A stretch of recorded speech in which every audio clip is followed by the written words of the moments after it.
it's time for the throw punch!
Great way to start the week.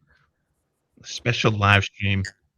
I don't know what Doug's camera is doing, so I'll just go ahead and introduce myself. I'm BigSarge. If you don't know who I am, it's right there in the nameplate. And our special guest tonight is Dr. Alli Mohammed. I'm probably mispronouncing that. Sorry if I am. Of the Revolutionary Black Panther Party. And there's Doug. That's me, Drill Sergeant here of Political Drain, of Sons of Liberty, and Closer to the Edge as well. And I'm also extremely happy to be hearing from Dr. Mohammed. How are you, my friend? I'm good, great. How are you all tonight? I'm excellent. Very. I just had tacos, so my day is complete. All right. Woo. I'm going to let you introduce yourself because who knows better than you? Very good. For those of you who don't know, and for those of you who do, I'm Dr. Alli Mohammed, MD. I'm the national leader of the Revolutionary Black Panther Party. To give you some breakdown, the Revolutionary Black Panther Party, we're the continuity in the context of saying the same of the 60s, but we have modernity that we have added to that dynamic. So we are the continuity. Some of the principles that we've added is just the fact that we believe in the dynamic of the principles of life: food, clothes, shelter, training, and defense.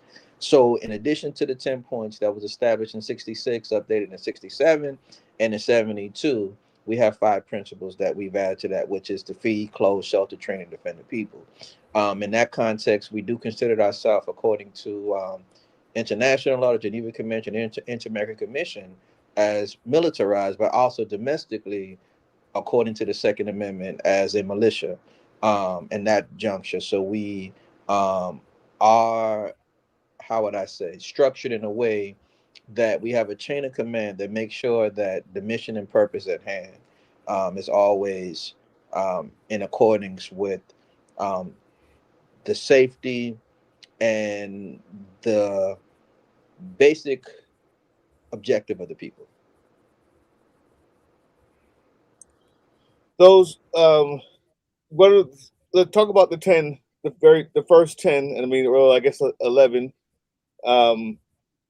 rules or ideals from the 60s that before you added on the last 5. Okay, very good. So you mean you want me to go over them? Well, just name them, because I'm sure very few people here actually know it, and my knowledge on it is sketchy at best. Very true. So point number 1, we want freedom. We want the power to determine the destiny of our Black community. In that juncture, we believe that Black people will not be free until we're able to determine our destiny. Point number 2, we want full employment for our people. We believe that the federal government is responsible and obligated to give every man employment, every person employment, or guarantee income. We believe that the white American businessmen will not get full employment, that the means of production should be taken from the businessmen if that is the context, and placed in the hands of the community. I'm going to do the basic points, though. Point number 3, we want an end to the robbery by the capitalists of our Black community. Point number 4, We want decent housing fit for shelter of human beings. Point number five, we want education for our people that exposes the true nature of this decadent American society. We want education that teaches us our true history and the role and our role in present day society. Number six, we want our black men, and this had actually got adjusted in 67 and 72, but this was point number six at that time. We want all black men to be exempt from military service.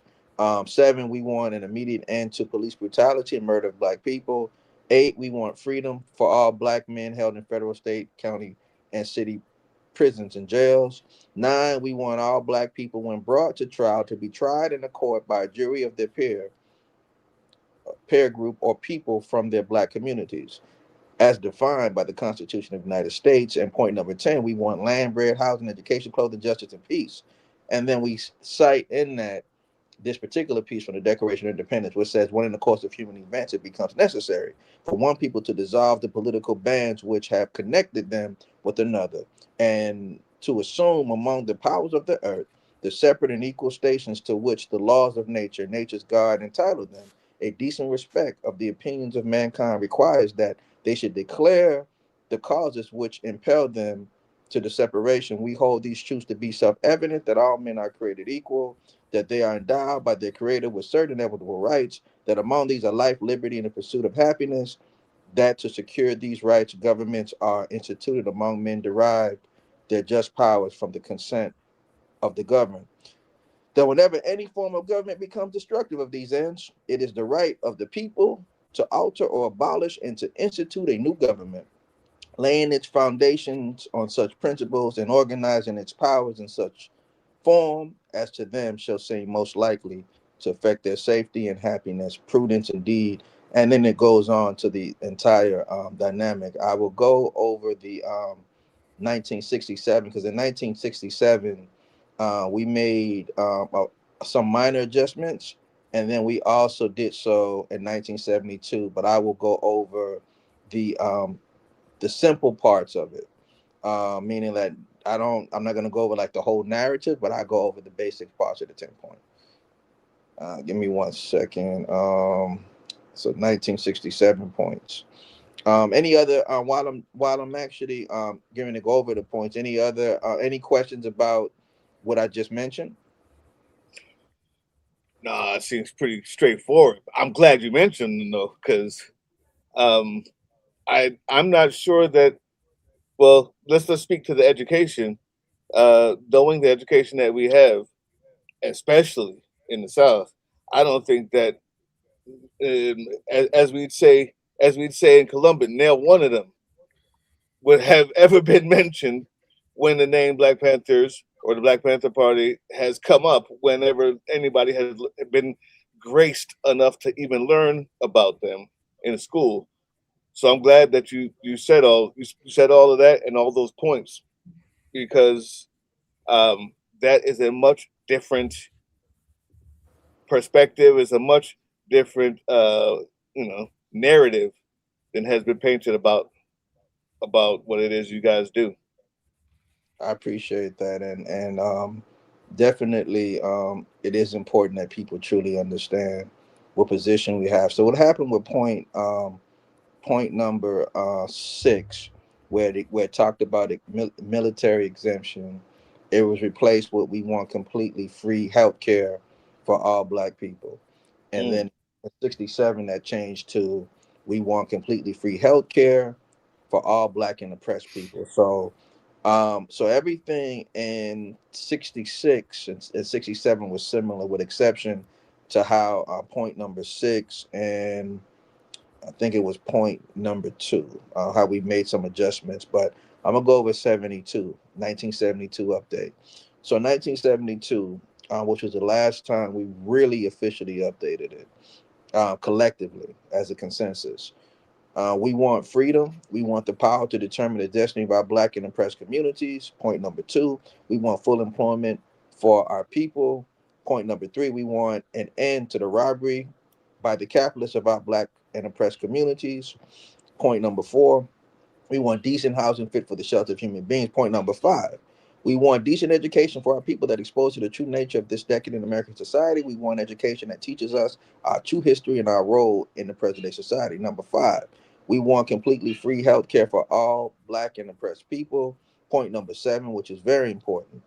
We want an immediate end to police brutality and murder of Black people, other people of color, and all oppressed people inside the United States. So whenever somebody stands up and they say whatever the Black Panther Party's position is on other people being oppressed, point number seven makes clear what we're talking about. We want an immediate end to police brutality and murder of Black people, other people of color, and all oppressed people inside the United States. And we've taken that even further to make it the international dynamic. We're connecting to oppressed people all over the world. We want immediate end to all wars of aggression. We believe that the various conflicts which exist around the world stem directly from aggressive desires of the United States ruling circle and government to force its domination upon the oppressed people of the world. We believe that if the United States government or its lackeys do not cease these aggressive wars, it is the right of the people to defend themselves by any means necessary against their aggression.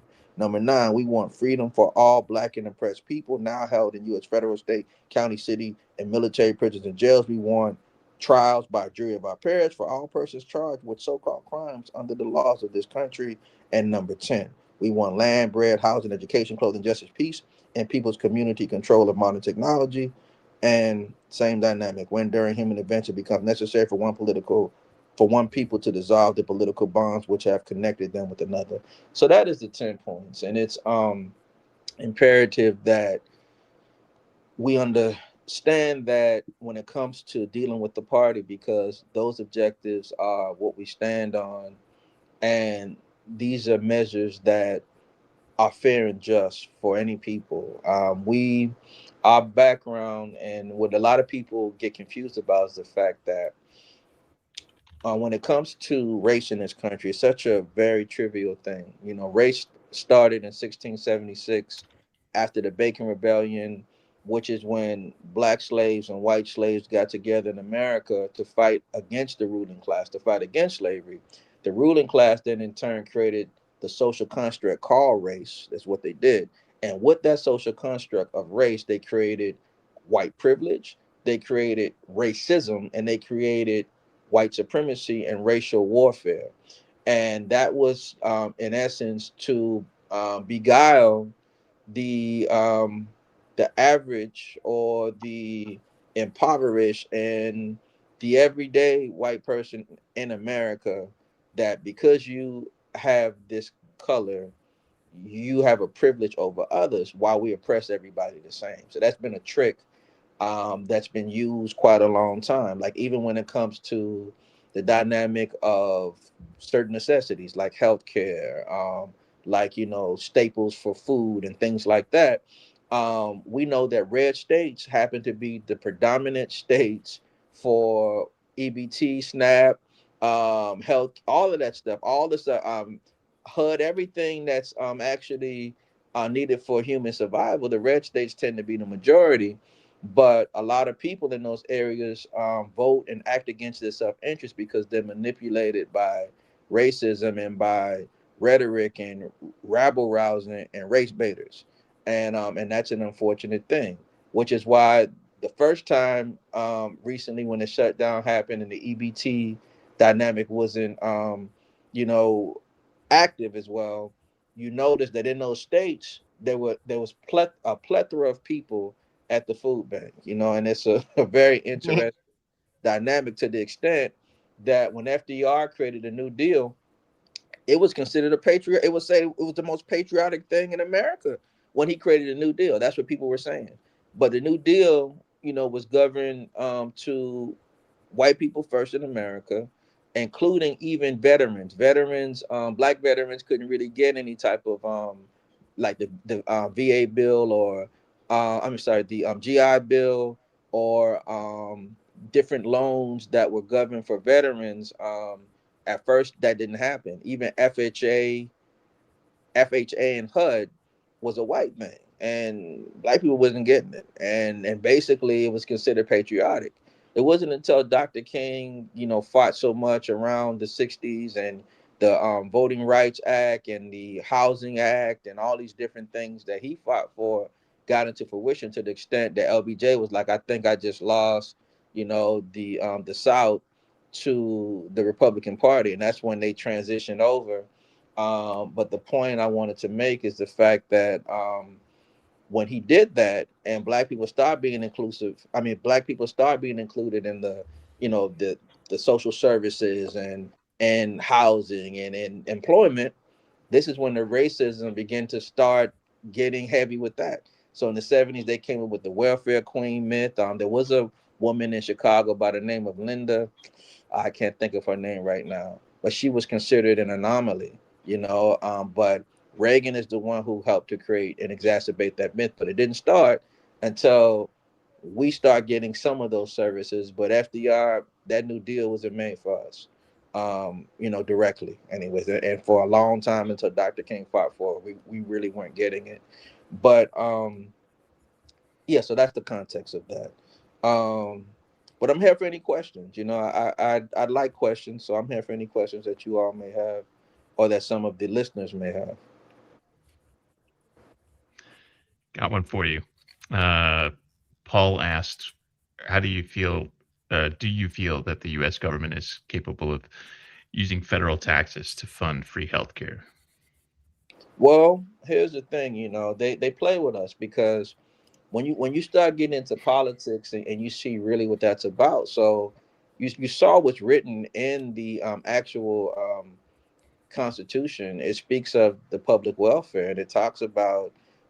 Don't misquote me on. I know it's like Section 8. Is it Article 2, Section 8, where it speaks about that the Congress is supposed to use taxes for the public welfare. I'm paraphrasing that.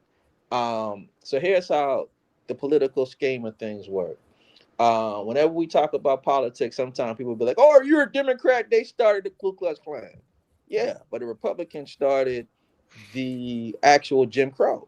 The question is why and what are the roles? So traditionally, Democratic Party have used welfare or the taxes, the money from taxes for the people, for healthcare, for food, for housing. And that's what, even to the context when they say the Ku Klux Klan coming out the Democratic Party, even in that juncture, the Ku Klux Klan was focused on what they was talking about is the social norms of the society. That's what they were on, right? They wanted this whole thing, to be like it was prior to the Emancipation Proclamation and Reconstruction for the society. But the Republican side, their whole dynamic is the corporations. So the point in America is that taxes is going to be used regardless. The question is, who is it used for? So the Republicans use the taxes for the corporations. Like, for example, the biggest welfare queen in history is Elon Musk. He got $38 billion in welfare off the back of US taxpayers. Not 1 billion that he has came from himself, not at all. All of his bills didn't come from SpaceX. It didn't come from Tesla. It came from the U.S. government, and he put it there. And all this inflated figure about how he's the world's richest man is an inflated figure that he himself is a part of creating. What is based on the potential that SpaceX and Tesla can be. But the point, not to get off topic, the point is that that's what the argument is about, and that's what the beguilement is about. Those who talk against, I don't want them taking my taxes to give to people, whatever. They're gonna take your taxes. The question is, who are they gonna give it to? Are they gonna give it to the corporations or are they gonna give it to the people? Because they're taking taxes. And the next thing is that in all modernized countries, housing is typically free, food is typically free. Some places even utilities are free. You have a child, they give women stipends for having children. America has become the only country that take these taxes from people and give it to corporations instead of giving it back to the people.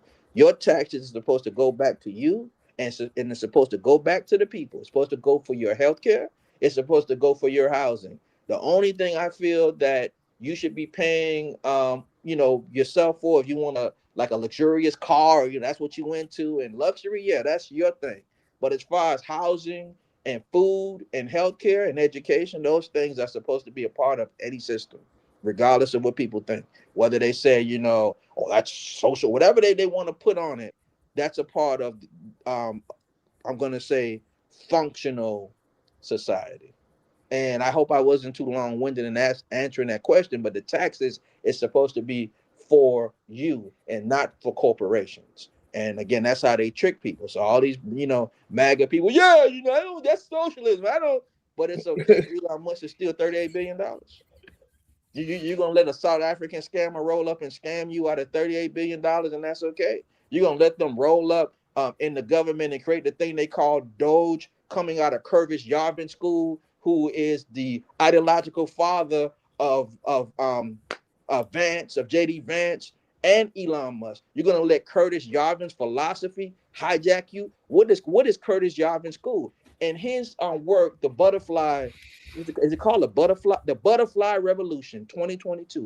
He wrote about Trump's second term in office. He talked about how it was just going to be performative, but they're going to really be running things behind the scene. And he created something called Rage, which is remove all government employees. That's Doge, same exact thing. And they went in there, hijacked, chopped up, did all the foolishness they wanted to do. And this man is destroying the country in the worst way that you could ever imagine. He doesn't care about it. It's like he has a chip on his shoulder, and he shows everything that's what his intentions are.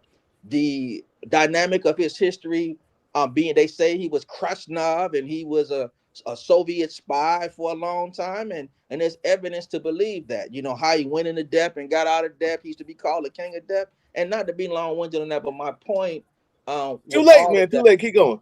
yeah. But my point with all of that, Curtis Yarvin said that people talk about, a lot of people, they start talking about, yeah, the international bankers and the Rothschilds and I mean, we in a new day. Some of the Rothschilds, they ain't even alive no more, like the ones people talk about. Now we got Bezos. Now we got Zuckerberg. Now we got Gates. Now we got Soros, and they all the same, whether it's on the left or the right. Now we got these people, and these particular people are your modern day so-called Rothschild mythology that people put together. These are the people that are under Curtis Yarvin's idea of they want what they call a techno authoritarian society where they break us. They say they want to destroy government. What is Curtis Yarvin's philosophy? Look him up. He says that the people under his ideology and power, he said, just do whatever you want to do. He said, push the buttons. He said, just keep on doing it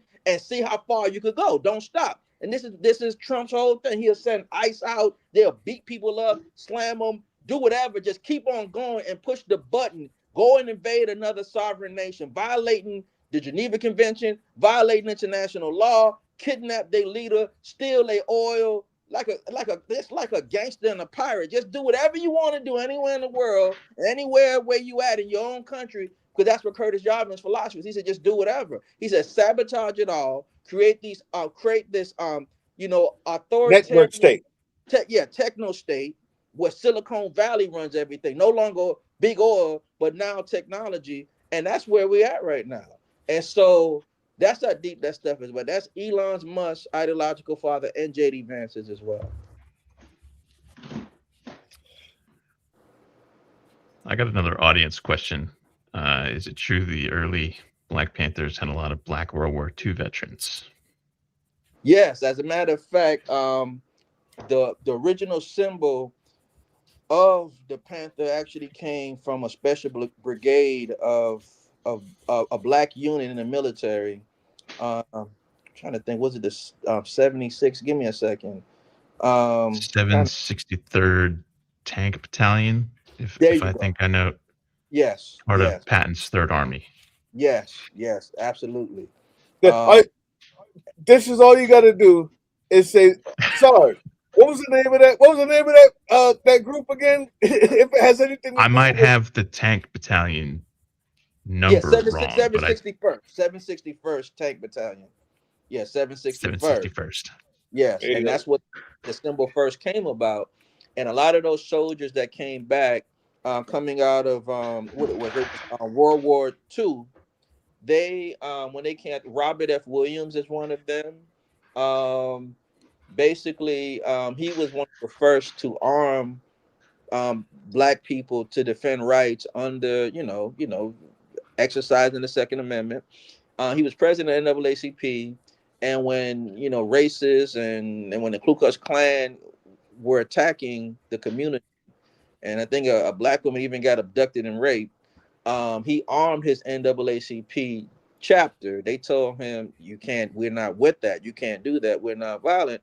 So he said, "Forget about it." And he started the Black Guard that society called Negro with Guns. So Robert Williams was the first, and that's supposed to be his background, to my understanding, that he was a part of that as well. That Um, was Monroe, North Carolina. Yes. And then after that, you had the Deacons for Defense. And they were the second armed group of black people who were, a combination of veterans and clergy. And then, yes, in Lowndes County, Alabama in 1965, which is the actual origins of the public dialogue of the Black Panther Party, started by Stokely Carmichael, who's a SNCC, aka Kwame Ture, and H. Rap Brown, also known as Emmanuel Amin, peace, rest in power to him, and Mikasa Ricks. They got together under the ideas of Kwame Ture, and they started the Black Panther Party to protect and secure the black vote in Lowndes County, Alabama, because black people would get beaten up at the polling stations, kidnapped, and lynched. And so he said, "We're going to arm ourselves, use the Second Amendment to protect and defend ourselves." Then he journeyed to Oakland, and he went to Merritt College, and then at that time, um, Bob Steele and Huey P. Newton were students, and they were moved. They were in a group called Revolutionary Action Movement, which talked about armed resistance, that we had to decolonize ourselves to be liberated with an armed resistance. But everybody saw Kwame Ture armed now, so they wrote for permission to use the name and the symbol, and they were given permission, and that became another phase of the Panther, and the most popular phase of us coming out of Oakland, California. So that is within the history. But a short answer is yes. As a matter of fact, our National Minister of Defense um, is a veteran. He was in what do you call it? He did. I know he did 2 or 3 tours. And he I'm trying to think of his MOS. I know he'd probably be mad if I don't, because I don't remember his MOS. But anyways, he's a veteran, and we have veterans right now within the party. And it's a very deep dynamic. But yeah, a lot of members were former veterans, including Geronimo G. Jaga Pratt, who helped train the LA chapter so dynamically that when the LAPD would try to do different things, we were able to hold down the chapter. So the SWAT team was created in LA just to deal with the tactics that he learned from the military, that he taught that chapter in LA. The first time the SWAT team ever came into existence was in Los Angeles, California. And the first time they were used was on Black Panthers in that LA shootout. So that's the history of that with that. And he was a decorated veteran, Geronimo G. Jaga Pratt. And he took the role of Bunchy Carter, who was assassinated, who was the leader, who actually brought in 5,000 Slauson gang members to become politically educated and now become a positive impact on the community. And then when this leadership got broken down, we know that those who know the history, the Slossons became Crips and all of the other stuff that happened. But the point is that, I mean, the youth that were Panthers that come out the Slauson tradition became that. And I mean, that's some of the history. That's why a lot of the people that know the history call a lot of the organized street tribes or gangs bastards of the party, because they are the offsprings of the revolution, and they just got social engineered in the other direction. Well, Um, that kind of goes to the next question we have from Fred Jimenez, or Jimenez. Sorry, excuse me, Fred Jimenez. I believe is how you would pronounce it.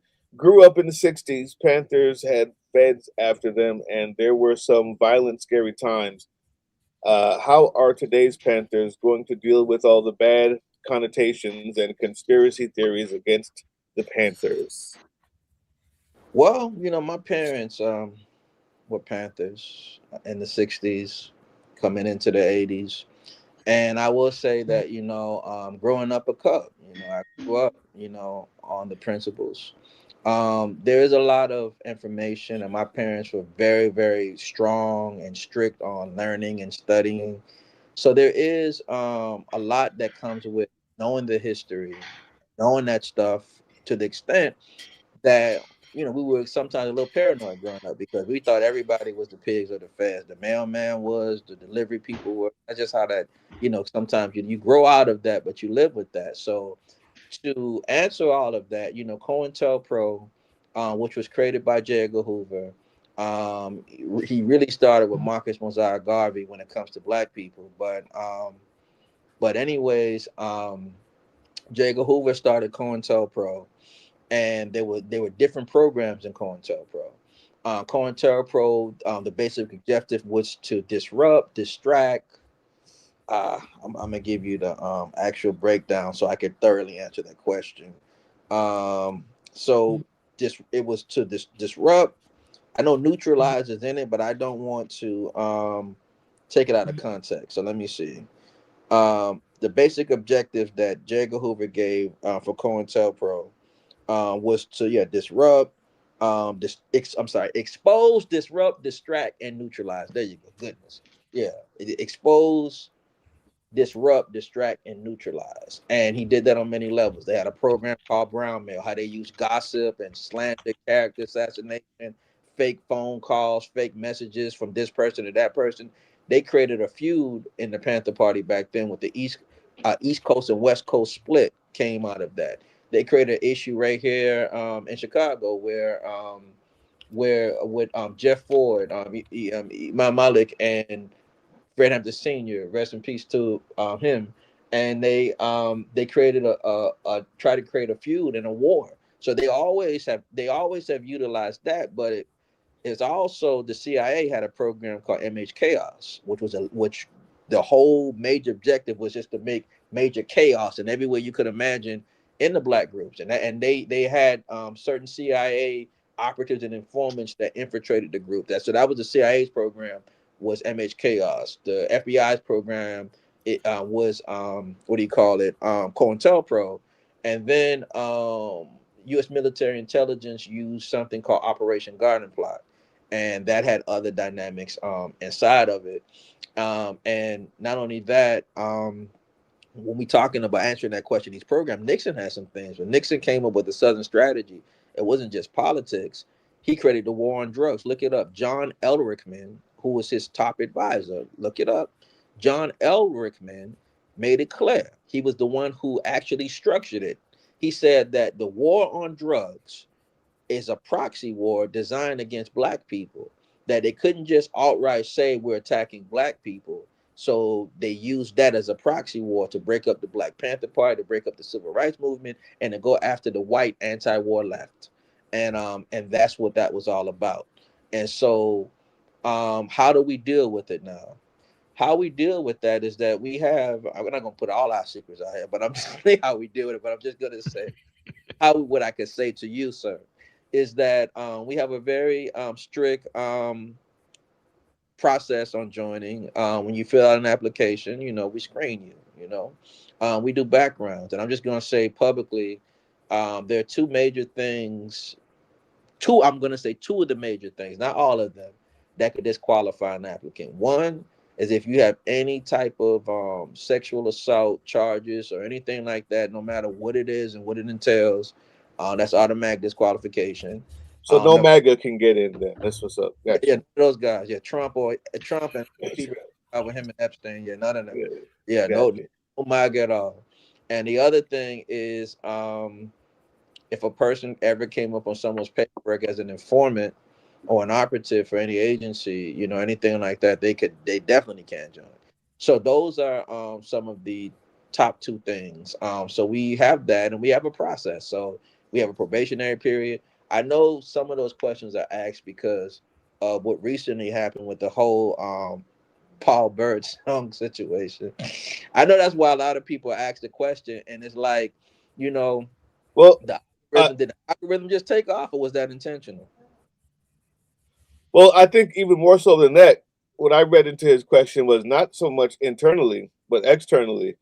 The propaganda that has been spread about the Panthers, and this may be a good way to segue into what you guys are doing on the 7th, right? Yeah, The idea that whenever somebody says those words, Black Panthers, like, oh, well, you know, it's also a psyop that people think that, oh, those are just those N words with guns. Those are those gangsters. Those are those Bloods and those Crips. Those are the GDs, right? The same street gangs um, that were that the offspring of that movement had turned into due to um, that same infiltration.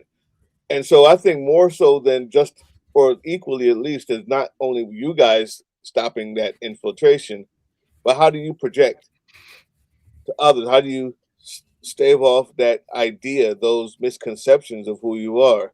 Like I said in the beginning, when you were giving those 15 points, and why yeah. I said they need to be said. Well, number one is, we tell our own narrative and our own story. So our work, does supersede it. Like, even me personally, anybody, go to my personal social media, which has a lot of that work. Our basic mission is to feed, clothe, shelter, train, defend. So if you have a Revolutionary Panther Party chapter, those are the things you have to be doing: food program, clothing programs, housing programs, training programs. We have literacy programs for people who need continued education, financial literacy, all different types of literacy. We have prenatal, postnatal care, domestic violence prevention, couples classes, drug treatment, drug rehabilitation. We also and we also train people for self-defense to be able to protect and defend themselves. And so that's what we provide. And so that's one thing we show and prove about the work that we actually literally do. The other dynamic is also just to break down who we are, what we are about. We've never been about that. The party came about out of necessity and out of oppression. Like, talk about the Lowndes County history with Kwame Ture, that was to secure the black vote.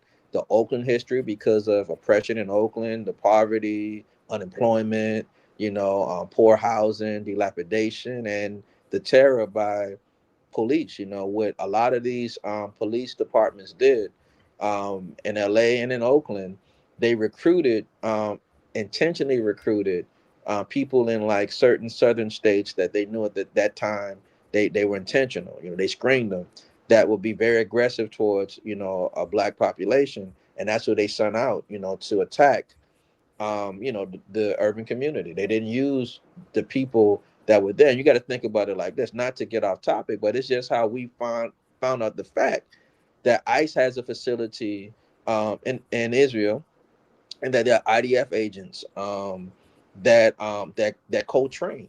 So it's like, whenever you have to attack a people, you always use a foreign person. Even though you got white people in Oakland, they got white people away from the South, and it's like almost like a Red Dawn scenario. If you're gonna really destroy a people, you want to bring people from the outside to do so, because regardless of how racist and barbaric the history of American policing is, because it started from the slave patrols, um, there is a certain level of things um, that certain people are just not going to do. Regardless of who gave them orders, nobody's going to intentionally mess up their own country and community. But when you have people who are from somewhere else, the same tactics they do in their own countries on the people they oppress. They're okay with doing that here in America. And like I said, a Red Dawn scenario. But the other thing I was going to say, as far as the stigma, yeah, they say that we're racist. They say that, oh, that's just the Black Ku Klux Klan. We never been that, and we definitely are not racist. The Revolutionary Black Panther Party, we believe in all power to the people. Black power for Black people, brown power for brown people, red power for red people, yellow power for yellow people, white power for white people, proletariat power to the proletariat, and women power for women. Now, a lot of times when I say white power for white people, a lot of my white comrades say, "Don't say that." But here's because that's become white power has become such a But I said, so here's the point. There's a toxic side to everything I just said. There could be a toxic side. There could be a toxic, women power, a toxic immigrant power, toxic proletariat power, toxic black, white, red, or yellow. What that mean by toxic? It can be toxic because um, you how you're expressing that is to oppress other people and hate other people. That's not empowerment in a positive way. And so the point is that everybody needs power and everybody needs an identity, regardless of what is going on. If a white person is going somewhere and you have people who don't like him because he's white, he gotta have power and rights and stuff. I mean, that's not cool, to do that to anybody, regardless of race, color, or creed. It is a fact that America is very racist and structurally racist against black people. It's also true to the sociological definition that racism is prejudice plus power, which means that being that America is a predominantly, white-oriented society, we as black people we can't be racist, but we can be hateful and prejudiced. Meaning we don't have the power in the housing, the employment, over the we don't have the judicial power, we don't have the political power, but we can be hateful and prejudiced and wrong and evil, and that's just as bad. The same way women don't have the power to be sexist because it's a male dominated society, but a woman could be hateful and prejudiced and evil, whatever that goes along with that, et cetera, et cetera. But my point is that so Still we're here. not we are our ideology, one position, we are black nationals and pan-Africans, but when we say black nationalism, it's not the same as when somebody, and I'm not trying to disrespect any white nationalists, I'm just saying it's not the same thing though. When we say black nationalists, because we've been treated as a nation within a nation, our communities have been treated like that, almost like we're colonized. And so basically that particular dynamic is for us to be able to protect and defend ourselves and survive. But we're also, we stand on human rights, we stand on internationalism, and we stand on being good people no matter where we are. And we're not racist or prejudiced against anybody. We believe in all power to the people. And ultimately, it's we the people, meaning that if we're going to pull this thing together, it got to be we the people, because the people that the ruling class target everybody. I always say it's a tier system, and it's true. They target all of us, whether you think you're MAGA or not. They coming after you. At the bottom of the tier system are white people and marginalized white communities. Above that is white women. Then you keep going, and above that you're going to get a tier of different and various immigrant groups. Arabs, Indian, Chinese, et cetera, et cetera. Then above that is Latino or Latinx or Hispanic, or et cetera, et cetera. And above that is black people. So the point is that, and Trump showed something. He said that Chicago was going to F around and find out what the Department of War mean, and he loved the smell of deportation in the morning. And we responded. We clapped back here in Chicago. We didn't play no games with that. We didn't take that lightly. Then after he started doing all this stuff in Chicago, say he wanted to bring the troops there to fight crime, and because crime has always been this dysphorism, like for black, and crime and status for immigrants. I mean, for brown people. I mean, not immigrants, but just brown people. Period. Getting back to the point, but he showed something. He went straight to Portland, the whitest city in America, and started wreaking havoc on white people. Renee Good is white, and so is Alex Pertee is white. And as black people, we've been talking for a long time about how we could be driving in a vehicle and we haven't done anything. And it's true. I've experienced this my whole damn life. We could be driving in a vehicle, haven't done anything at all, not a criminal, everything's right, and you get pulled over, you get disrespected, you can get thrown out your car, slammed on your head, and you could get killed. We've been complaining about it for a long time, and then they'll lie. Well, he lunged the vehicle. He reached into his waistband. Oh, he did have a gun on him. Having a gun, carrying a gun doesn't constitute violence or you being a criminal. You have a right to do that, especially in states that have open carry and also concealed carry or constitutional carry laws, right? Like Fernando Castillo. There was no reason for what happened to him to happen to him. He was his partner was pulled over. He's the passenger. He says, I do have a concealed carry permit and I have my firearm. And then he's just killed, shot 7 times, and he dies. And then they're like, oh, he had a gun. Gun don't constitute that. If carrying a gun meant that you were a criminal and violent, then every police is that. It wouldn't make no sense. Then that would also mean every soldier is that. It doesn't make sense. But the point is that not to get off topic. The bottom line is that we talked about that for a long time, and now they shown. It's like what Frederick Douglass said: you can't keep a person down, paraphrase, without going down with them. And these microaggressions of racism and fascism that have targeted black people now has become a macroaggression targeting and brown people, targeting everybody in America. And look what they did to Alex Perty, a nurse who worked at the VA, a good guy, cool dude. They ain't messing with nobody. They outright beat him down to the ground. One comes and goes into his pants and take his firearm out and run with it. And they execute him and then say, oh, he's a terrorist, came to do maximum damage. The dude was all over the ground getting beat up. They said Renee Good launched the vehicle. She was going away, and they jumped in front of the vehicle and shot her through the windshield in her head. But this is stuff they always did to us. Oh, he reached into his waistband. Oh, fit the description. Or this one is doing this and doing it. They've always been lying on us, and now we see the full effect with everything of what it is, from what ICE is doing to what CBP, and all those other clowns are out there doing.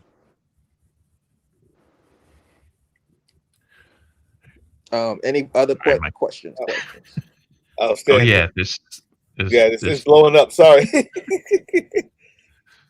Except for the fact that this cat keeps trying to put his butt inside his face. I don't know why cats love doing that. Keep trying to. That we not doctor of color. It's crazy out here. Here, I'll put up this one. So we added up. Oh dang, I got rid of it. What was the other? I just got rid of it. It's in Star. It's candidates. Does the Black Panther Party have any candidates running for office anywhere?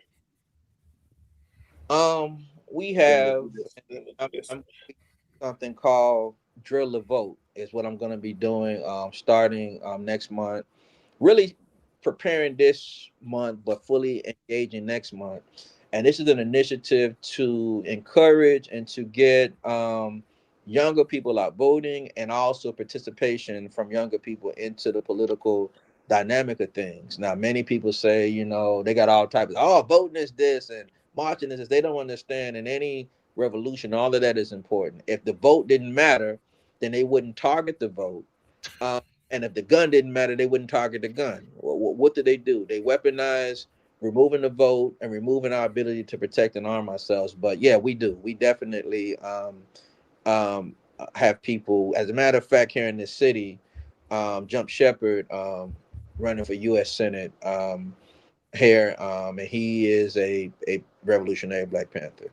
So we have people who definitely are being involved and getting involved, which is important.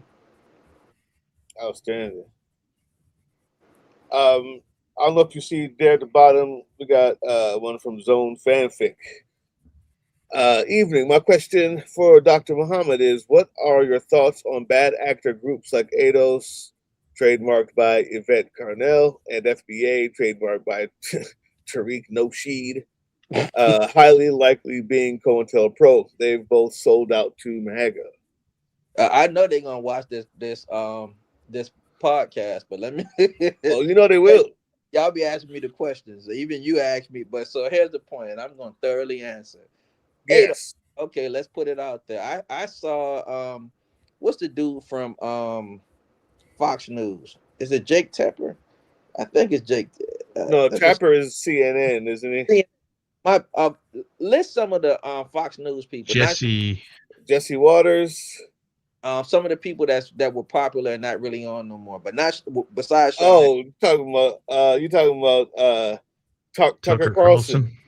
Bingo. Yeah, so he gave them a plug. Talking about, I love those FBA guys. Yeah, he gave them a plug. Yeah, love them. Yeah, he didn't say he said I love them. Yeah, he gave them a plug. No, that's when you on the wrong side, my man.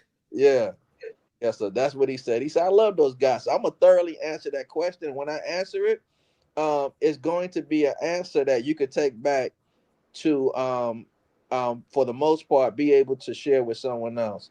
I wish I could have found that actual interview with Tucker Carlson said he likes the FBA. But anyway, yeah, he said and he even mentioned Tariq, but he told me Tariq, them guys, yeah, I love those FBA guys. And I was like saying this is like really crazy. But he said that, but I'm gonna answer. I got you. I'm gonna look for it. You go ahead and answer. Okay, good. Because I actually found it, but you go ahead and look. Oh, You you got it. Okay, well you can put it yeah. in the. Hold on. This is in full blown slumber right now. Hold on. Wait. Give me one quick second. Okay, here it go. They called you a racist for that? They did. Which is actually quite interesting because I got a call from the Foundational Black American Society here in Florida who reminded me that Byron's mother is Jamaican. He is Panamanian.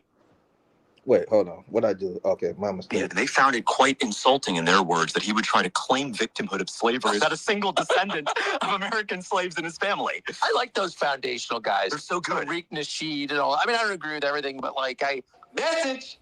Let's just run that back. I messed that up. Let's just run that back. But anyway, yeah, he say he like those guys. Tariq Nasheed. He likes those guys. He's gonna go golfing with them. But here's the thing about it. So Tariq Nasheed, Tariq started off with the Pimp Macking series. That's what he was doing. So he started off with this series of books to guys that I'm just speaking out a little urban that be considered square, learning how to relate with women. So he had millions of actual followers in that dynamic with the Pimp Mackin series, and he had a bestseller with that, and that got into social media. Then he started.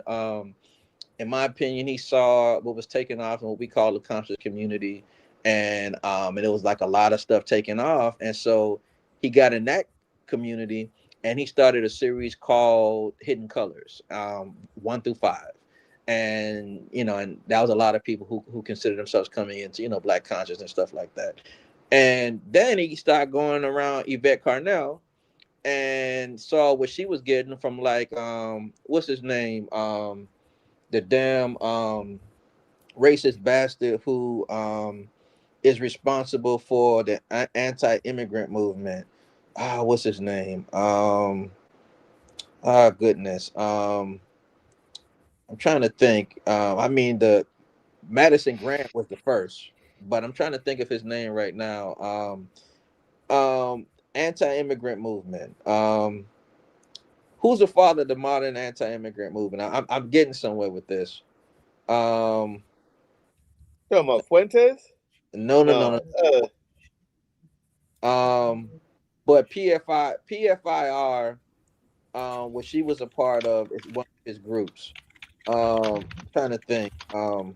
Anyways, it'll come back to me. I don't know why. And fair. FAIR. But my point is that she was a part of this right-wing anti-immigrant dynamic where she was getting funding from them, and that's what ADOS really really is a hub for that, right? A hub John Tanton. for racist, white nationalist, anti-immigration, and blackface. And so Tariq Nasheed came around. I guess he didn't want to be under nobody, so he took her idea and put FBA on it and started the Foundation of Black America, which is no more than MAGA and blackface. That's all it is. Chocolate cover MAGA and chocolate cover white racist anti-immigrationists. That's all it is. And it is definitely like a psyop, and it does definitely smell like COINTELPRO. They created a new slur called tether. New cult-like ideology called being on code and off code, and their whole entire mission and purpose is to hate immigrants, Black immigrants, from anywhere in the Caribbean or the continent of Africa, and other immigrants. Brown immigrants, all immigrants, of course, for some reason not the white ones, and just like MAGA, and not only that, to push policy like that and to push support for Donald Trump and to hide and say it's about reparations, but haven't done anything constructively. But yeah, it's just Black MAGA. That's all it is, a new form of Black MAGA. And it serves no purpose to anything at all. It's just absolutely garbage and crap. And it fools people because people he try to confuse people like FBA means like saying black or African American. It does not. When people use the term African American or black, no one ever say, "Oh, if you're not black or you're not African American, you're tethered." Nobody ever made slurs from that. This is a cult movement. It's not even anything real. And the ideology surrounded by MAGA and white anti-immigration nationalism and blackface. That's all it is. To answer that question, I hope I answered your question.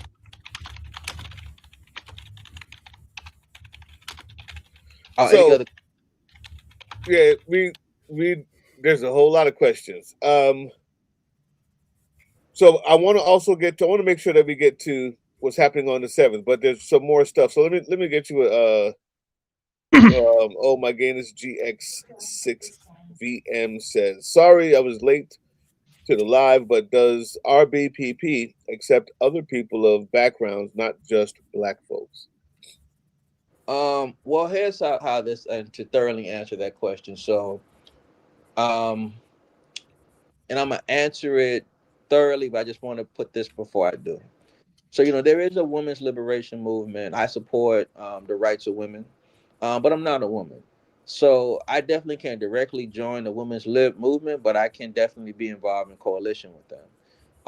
And so this is how I go. The Revolutionary Panther Party, we're Black Panthers. So we're for the self-determination and empowerment of black people in that juncture. But we do have coalitions with other people. So we have a people's coalition membership for people who are not black. So that means if you are a white comrade and you want to be affiliated, you definitely can do an application and be a coalition member. In essence, it's a people rainbow coalition. And not that I'm attacking rainbow, but for some reason when you say rainbow these days, people just think we're talking about one thing, but we mean the human rainbow. We mean the black, brown, red, and yellow coming together and unite. So we have a coalition membership that comrades who are not black can engage and be involved in. And to be honest with you, we kind of always had that.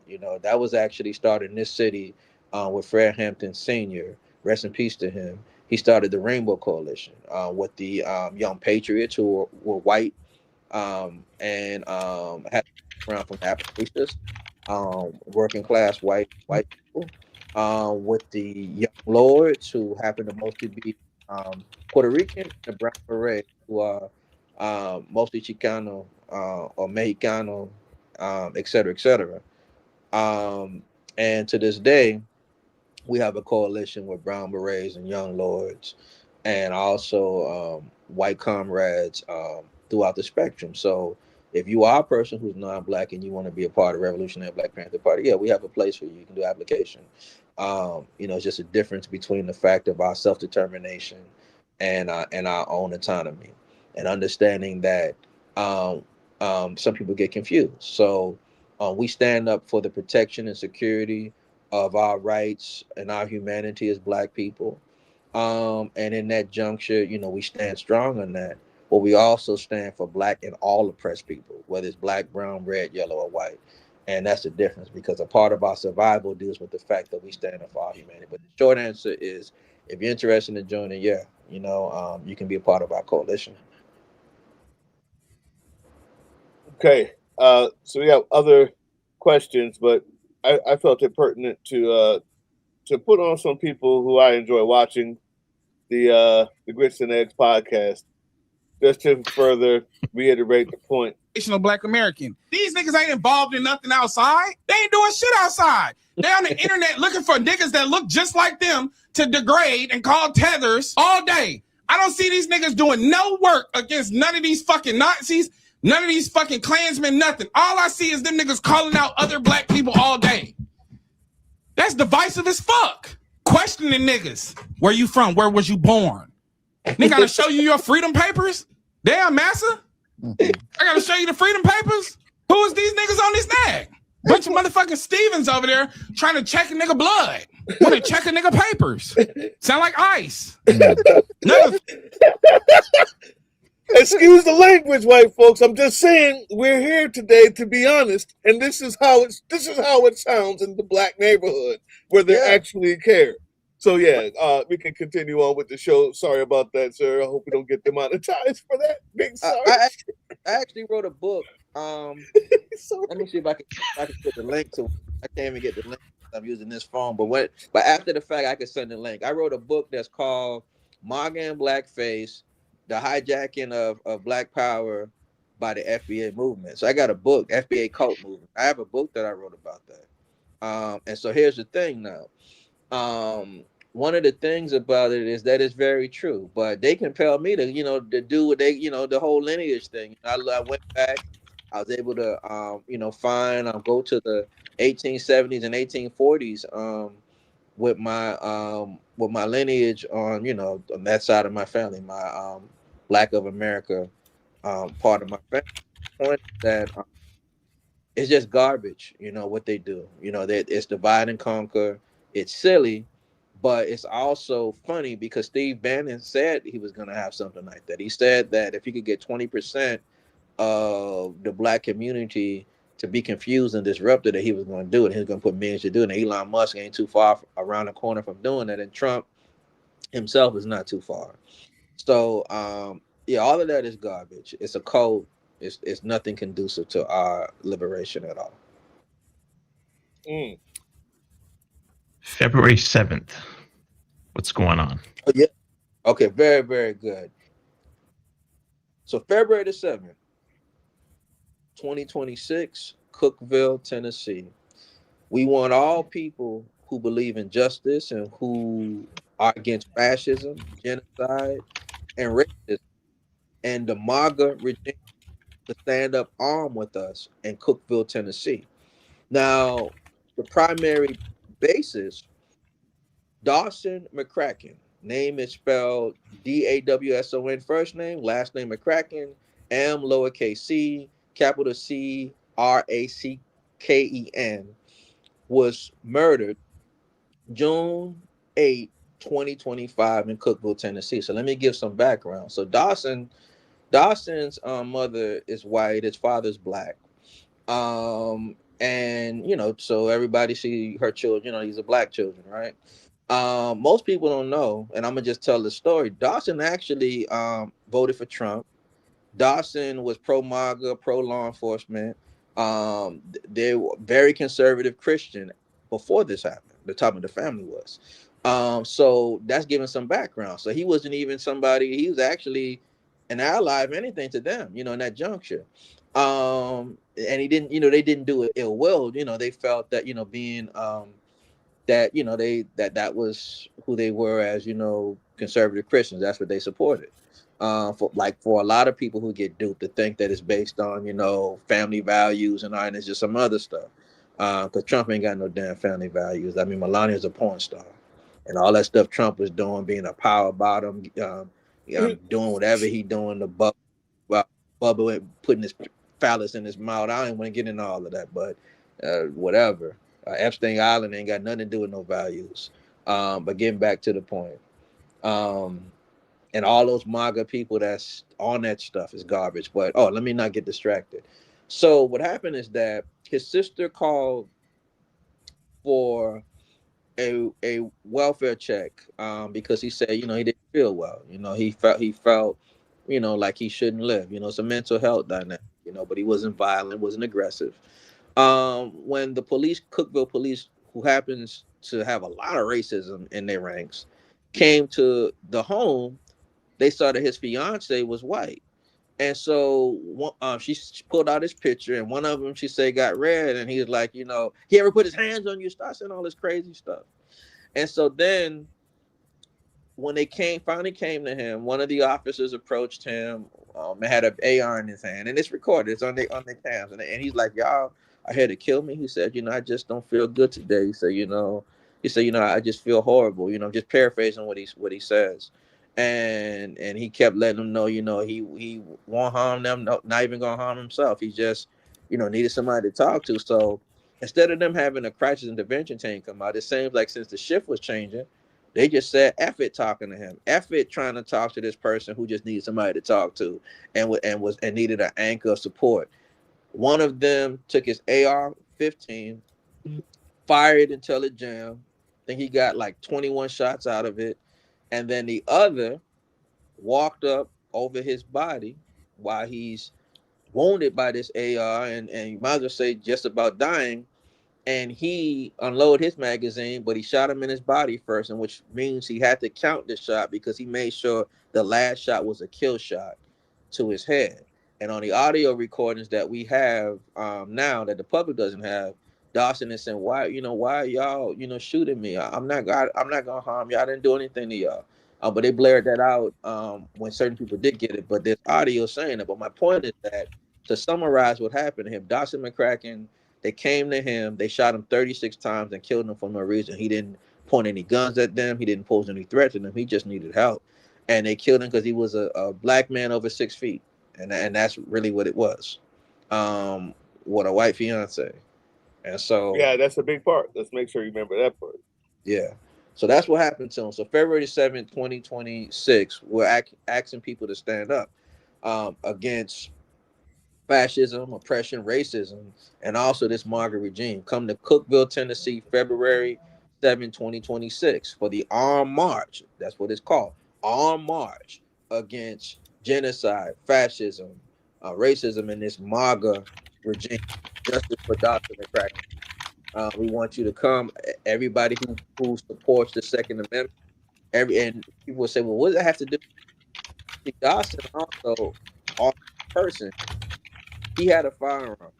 He never reached for it. He never pointed it. When they shot him down to the ground, he had a firearm, but he never pointed at anybody. He never reached for it. None of that. It's all on video. But my point is that it's like trippy. Just because you carry don't make you violent or pose a threat. And if you believe in the Second Amendment, that if you have in a similar situation, we're all human. We all go through something, especially those of you who are veterans. You already know how that goes. A lot of veterans. PTSD. I'm a psychologist. I specialize in trauma and PTSD. So here's the point. So you can have any type of crisis. If you want to get a crisis because you may have a firearm in your possession, not pointing at anybody, maybe in your pocket, maybe concealed in your holster, like it was concealed. His arm was concealed. They just knew that he was a carrier. But anyways, that don't make you a target. It should never, because if that's the case, every police is a target, every soldier is a target. It doesn't make sense. But the point is that we are inviting everybody out to Cookeville, Tennessee, March the 7th, 2026, for the Armed March against genocide, fascism, and the MAGA regime. Now, if someone said genocide, that's a big word. Well, here's the point of that. According to actual current, the last statistic was done on December of 2024, and in that statistic, it deals with the actual level of police killings amongst black people, and I'm going to give you some statistics. According to Economic Institute, June 5th, 2020, and a report entitled Black Deaths at the Hands of Law Enforcement, it says that black deaths at the hands of law enforcement are linked to historical lynchings. U.S. counties where lynchings were more prevalent from 1877 to 1950 have more officers involved killings. George Floyd's death was more than just a murder, it was a modern day lynching.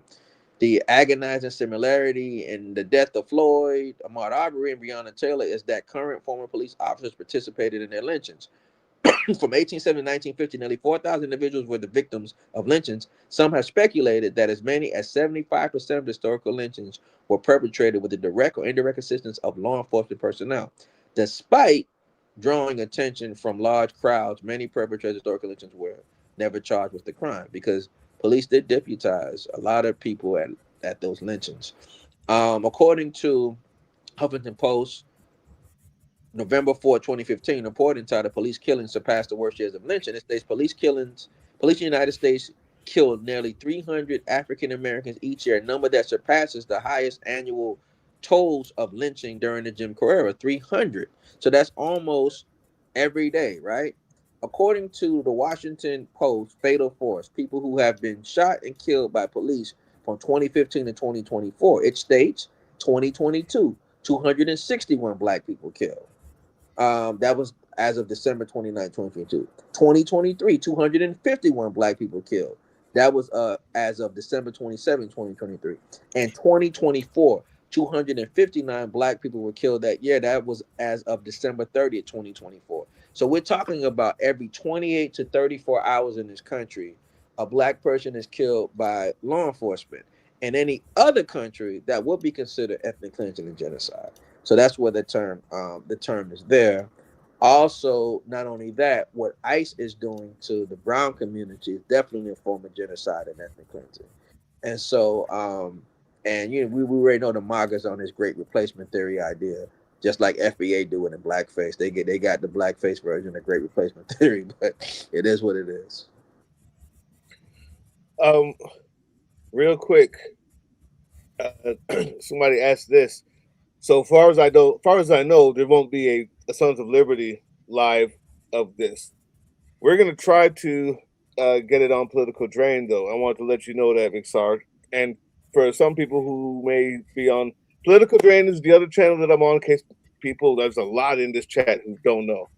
On that channel, on the same day after 5, because the thing is from the actual march. The armed march is from 3 to 5, correct?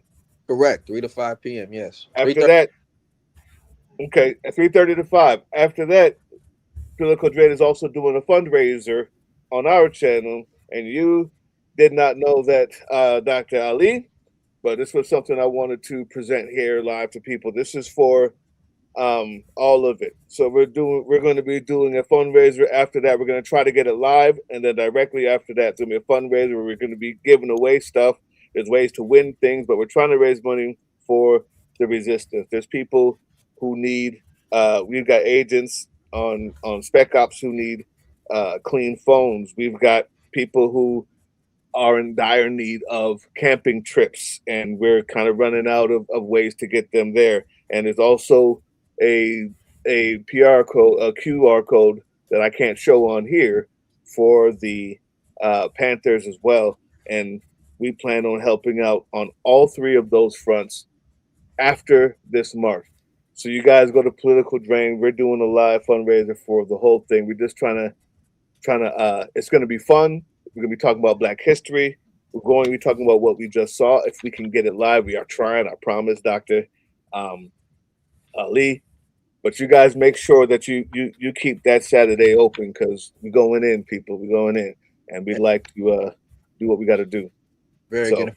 For those of you can come again, you come to Cookville, and support. Stand up armed, for justice and justice for this family. Stand up armed against Margaret James. This would be the first time that we as the people can come together to stand up, show that we are armed against fascism and that we're armed against this Margaret regime. Because too often people are under the assumption that only people on the right could be armed, so they don't understand that there's a lot of us who are armed and who believe in being armed, and and who believe in protecting and defending ourselves.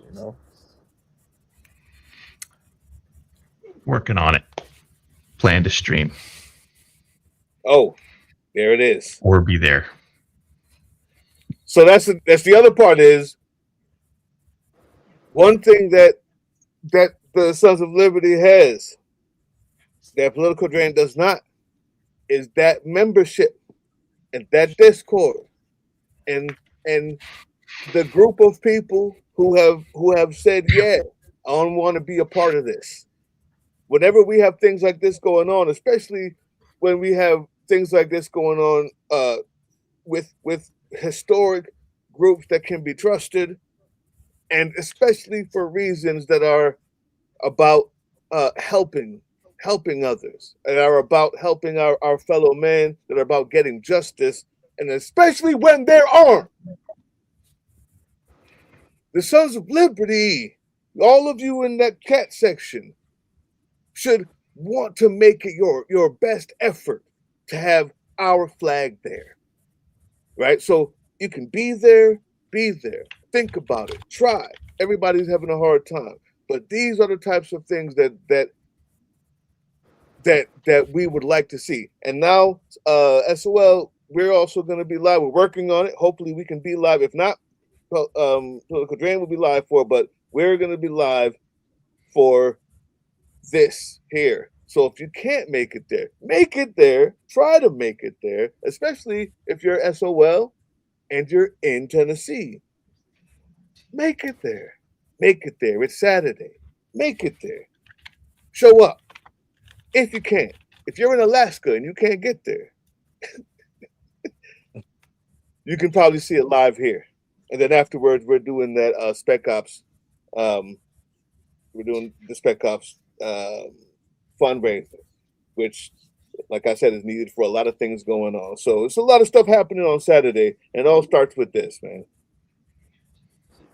Future. Somebody asked about other socials. For me, my IG is dr underscore ALLI underscore Mohammed. That's Dr. underscore Ali Mohammed. Dr. underscore Ali underscore Mohammed. That's my IG. Dr. underscore ALI underscore MUHAMMAD. Also, Facebook is same ALLI Ali, middle letter O, MUHAMMAD. That's Ali O Muhammad. And TikTok. You can find me on TikTok. I think with the same actual the same credentials, you should be able to find me on TikTok. Trying to think. I think my TikTok is like I am Naeem's father or something like that. But I'm trying to if one of you see it, if I maybe you can probably put that pin that whenever you can or whenever you go over the video. But if you all want to reach me, I mean not reach me, you want to follow my socials, you can do that.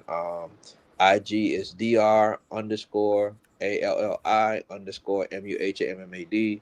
Facebook is Ali O Muhammad.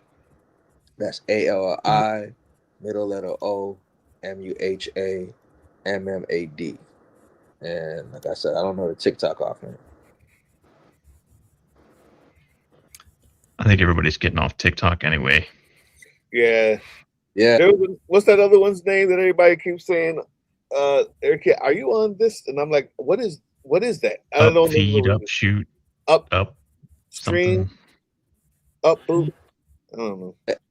And TikTok is at justice for Naeem Carter 614.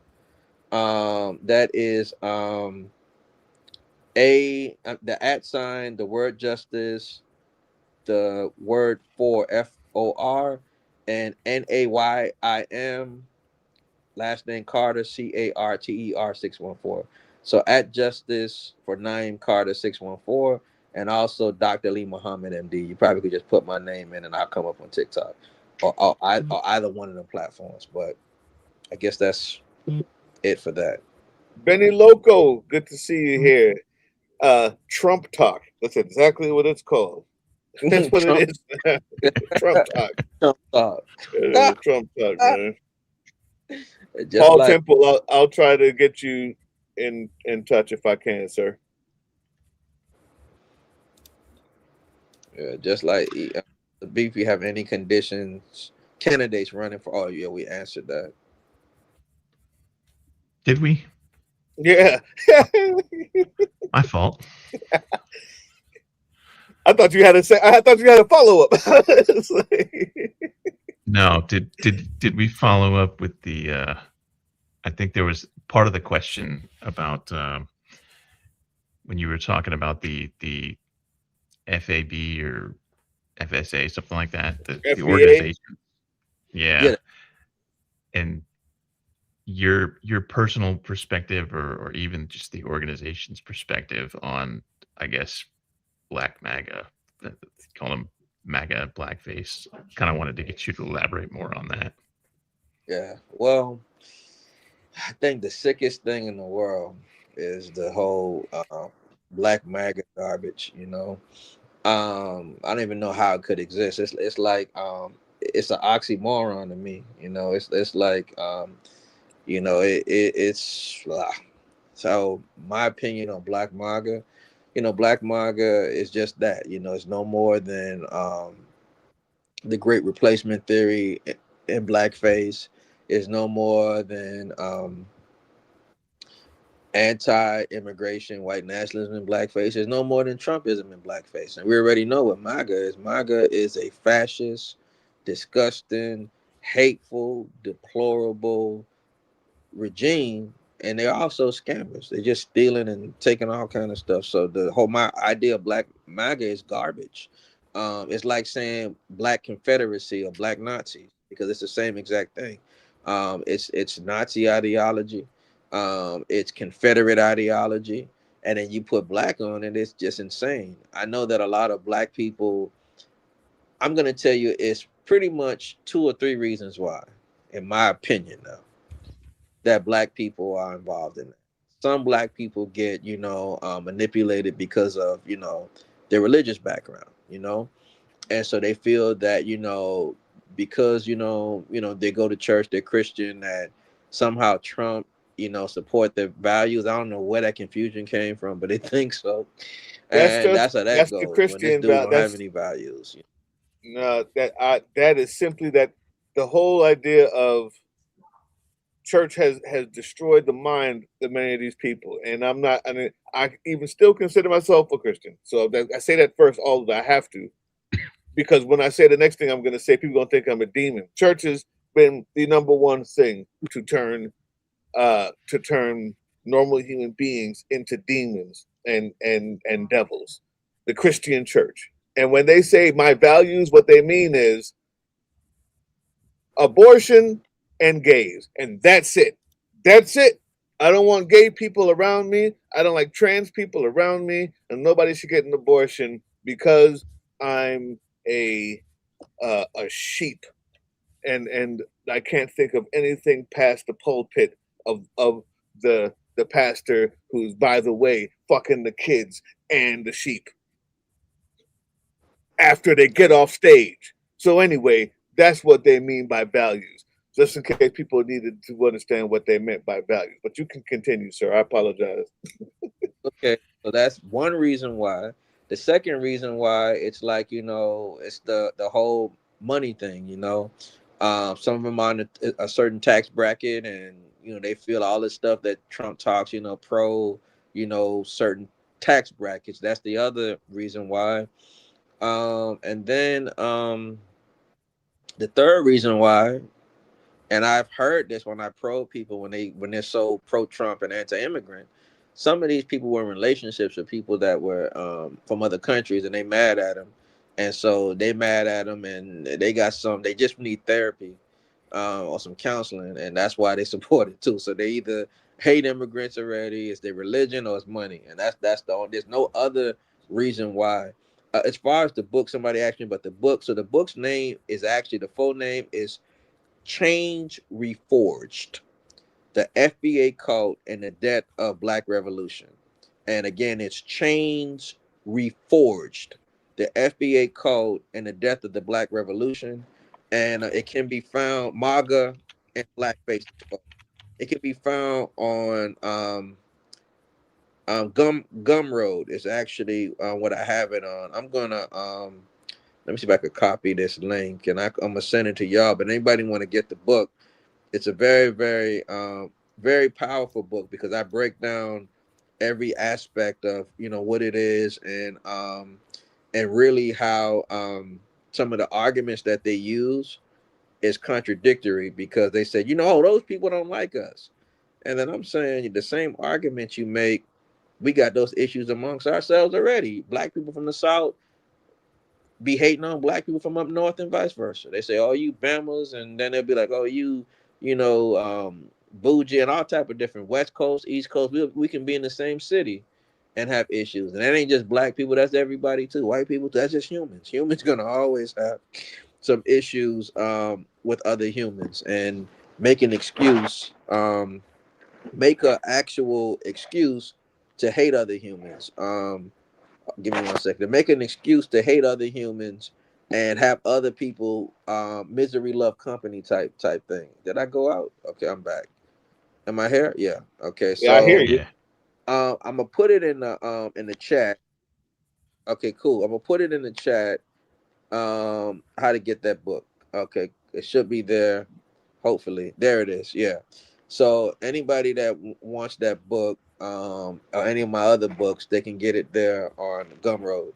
And again, the title of that particular book again is Change Reforged. Wait, let me go back to it. Change Reforged is the main title of the book, and the whole title: Change Reforged, the FBA Cult and the Death of the Black Revolution, MAGA and Blackface Exposed. And you can get that on Gumroad and some of my other books.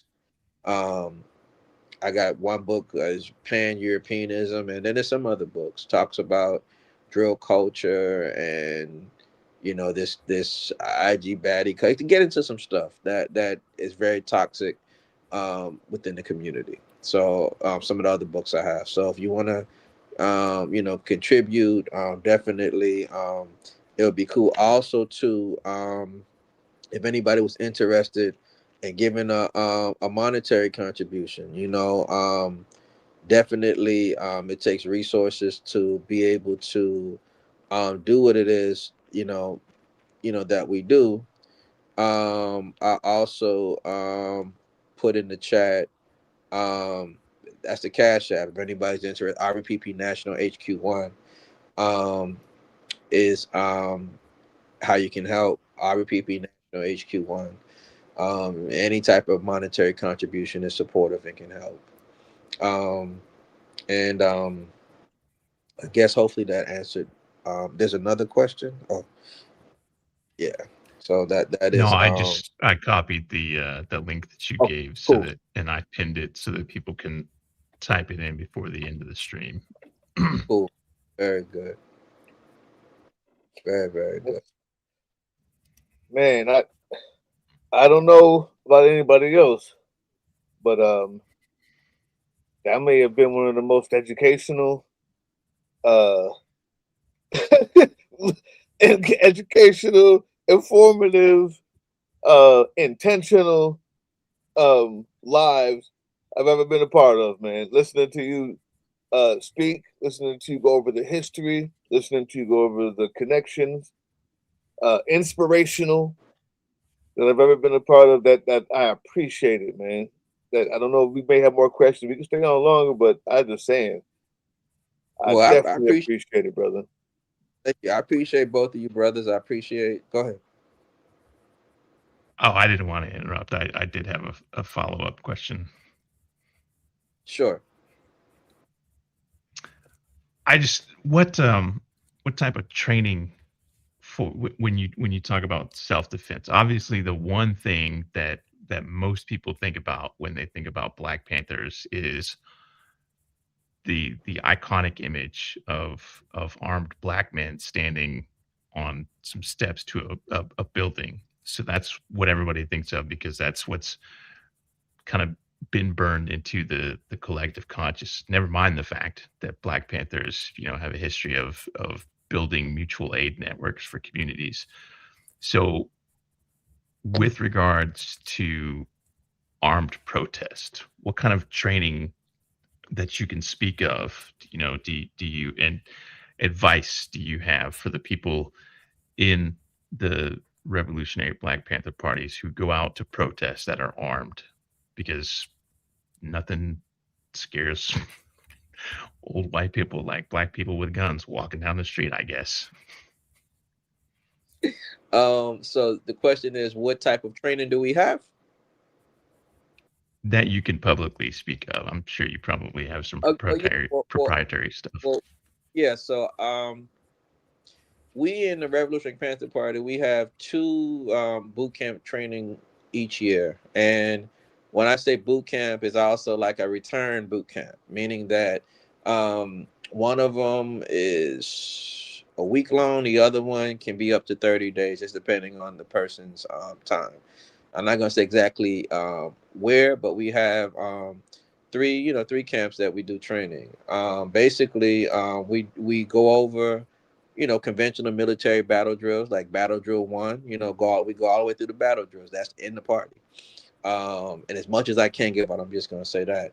Then we also have civilian-based training where we train people, not those military battle drills.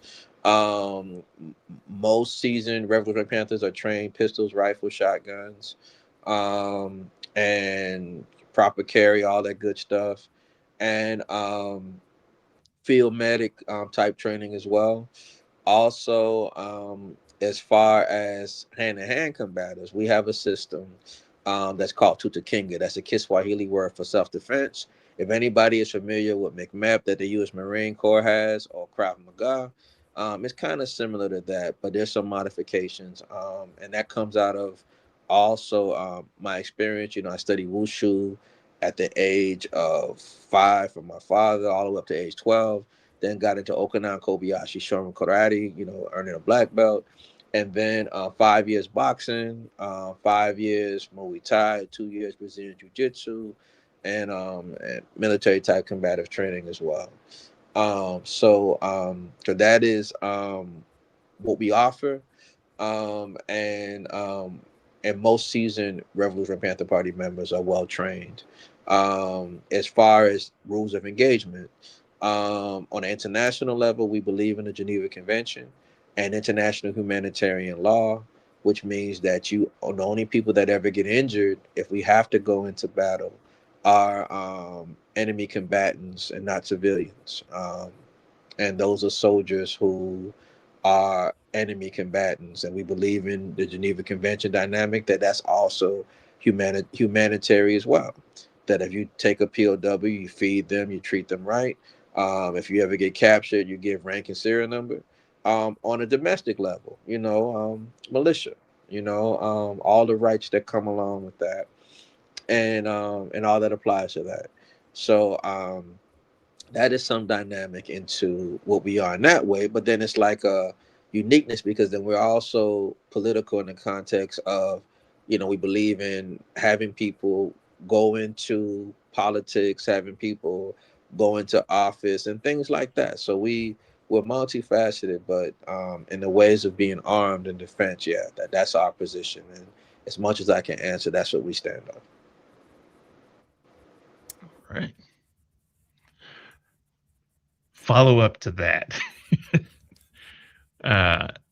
I'm presuming you have people who are interested in taking self defense and learning about their Second Amendment rights, Yes. but they're afraid of guns.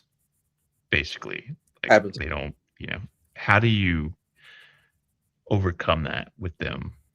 Well, a lot of times the people that are afraid of guns, sometimes it's for like spiritual reasons. Sometimes it's just, for I'm gonna say, and no disrespect to anybody, like utopian reasons. Like, oh, I don't want to pick up a gun. No, I just don't want to harm anybody.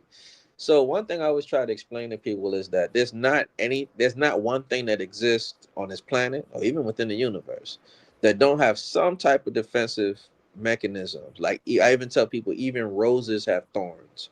And if certain insects bite into it, they'll die by some of the fluid that's in the rose because even the rose protects itself. Trees have sap and other things that kill insects and predators that can try to destroy it.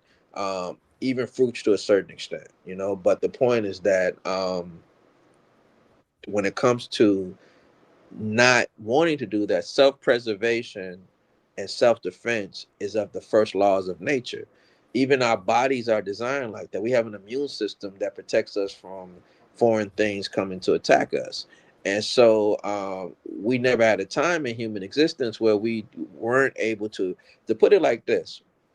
When we understand ourselves as human beings, our whole existence have been about survival. Even sex is about survival. When we saw someone that could be our companion, it was about survival. Does this person have what's necessary to carry my progeny into the future? That's what men did. Women the same way. Is this person resourceful? That's a part of our human evolution. It's always about survival. So the point is that self-defense, which is it's connected to the first laws of nature, self-defense and self-preservation. So people who are against it just understand that it's a difference between self-defense and being an aggressor and being offensive. That we have it is a natural thing to defend yourself. They come from a religious perspective. What did Jesus say in the Bible? Jesus talked about, he said that when I send you out into the world, did you lack anything? You know what he said? He said, did you, I'm just saying for the religious people. He said, did you lack anything? He said, when I send you out. He said, so from this day forward, paraphrasing, he said, if you don't have your sword, sell your person, buy one. His only instruction was, if you live by it, you die by it. Put it up, if you live by it, you die by it. So he didn't say, that, but the point is that he said, don't be out here lacking. He said, that you lack anything, don't be lacking. Then you go into where those scriptures talk about the strong man protects and defend, paraphrasing, his or her home. I mean, the strong person, their home. Um, so the point is that if it's a spiritual reason, then it says in those spiritual scriptures that you should be armed. If it's a political thing, it makes no sense not to be. The Second Amendment says that if it's a human thing, as humans, our actual objective is survival. Self-preservation and self-defense is the first law of nature. So even though we think that we don't want to do it, a murderer, a rapist, a predator, a MAGA, ICE, Gestapo, fascists, whoever they are, they're going to try to take your life. So you need to be able to protect your life, your family, yourself. And I believe that women should be able to know how to properly protect and defend themselves and be armed, to the extent, whichever healthy way we can teach children. And also, men, everybody, the thing about it is, I remember some years back when I went and got some NRA credentials to be able to do the pistol classes and the rifle training and all of that for people, and to give people to put people in a position to get the CWP. I remember where I went to get it and how I was like the only black person. Everybody looked at me like I was crazy. But my point is that there's also training that is given to children in those environments. So my point is that I'm saying that to say that people that have this reluctancy, there's environments where children are even trained. And so in the Virtual Panther Party, we have healthy classes like that as well, where children see firearms, they know if no adult is around, don't touch it, safety protocols, because just because you don't have firearms in your house, they can be in their friend's house. So the proper way for children to handle a firearm when no adult is around, and if they have to use it for self-defensive purposes or field training, or whether you go hunting, whatever it is, we instruct as well, but also sport and self-defense as well. But to answer that question, um, every human being must understand self-preservation and self-defense is not a choice. It's of the laws of nature, that we exist and that we continue to exist in that way. That's why the Second Amendment is important. That's why UN Article 51 is important. That's why the Universal Declaration of Human Rights Article 3 is important. What talks about our right to life and liberty, and all of that other stuff, that we have a right to live. Those things are important, if that answers the question. Yep. Outstanding.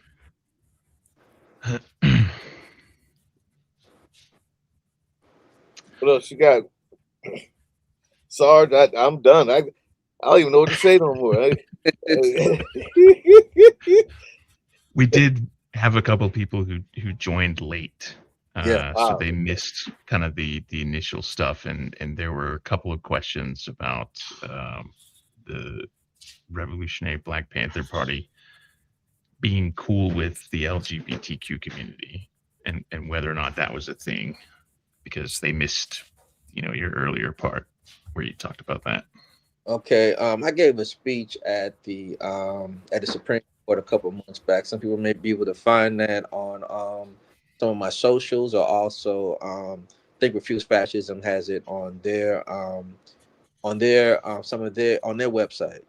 But here's the number one: when it comes to human beings, and I don't want anybody offended when I say it like this, but whoever a person has intercourse with and has a relationship with, that's their business. I don't even understand why people made that an issue, in the first place, just to be bigots. So when it comes to LGBTQIA plus, we support every human's right to be who they are and to love who they are. That's nobody should be in opposition to that. We believe in power to the people. Black power for black people, brown for brown, red for red, yellow for yellow, white for white, proletariat to proletariat, and yes, LGBTQIA plus power to that community as well. You have a right. That's actually a human right in the Universal Declaration of Human Rights, and I think it's either point Article 12 or Article 14. It talks about that everybody has a right to marry and to have a relationship with whoever they want to have one with. So whatever consenting adults do, whether it's marriage or relationship or whatever they want to do, that's their business, and we support that. So yeah, we don't have any. We support everybody's human rights. Mic drop. That's it. There it is. And there you go. Want to hear? Here you go.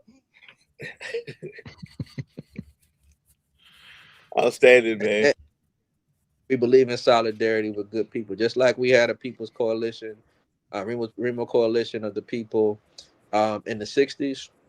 I do feel that with Sons of Liberty and others, that this here definitely is the embarking of a People's Coalition.